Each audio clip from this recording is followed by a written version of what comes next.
we brought together a cultural trust of an intersection of identities that might be connected to the Aladdin text. And we brought them sort of inside the company to have a conversation about the text, and also, you know, from their various community standpoints, what are things to be thinking about? How could we be thinking about this differently? And it sort of created a cultural advisory board or a cultural advisory council.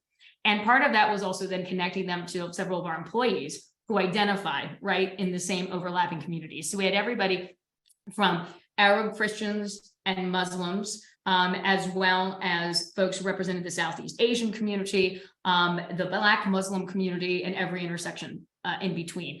And what I think, you know, I know directly came out of all those engagements were changes that you saw in the live action Aladdin, if you put it side by side with the animated movie, that are very clear changes, from lyrics to costuming choices to even thinking about geography and trying to pull apart cultures that were culturally mixed, quite frankly, in the first one. But I think the other thing that was really important is it started to create dialogue internally between different teams that had never actually sat down and had these conversations before at any great level.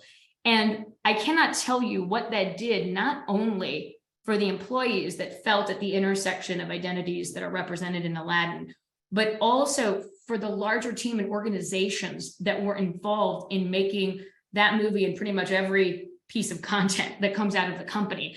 It created a mechanism for inclusive storytelling amongst ourselves, if that makes sense. So suddenly it normalized the idea that we have these conversations as an organization.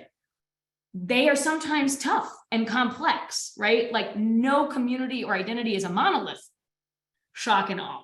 And then the idea that no one community should have to carry the burden, or one individual should have to carry the burden of representing the entirety of their identities.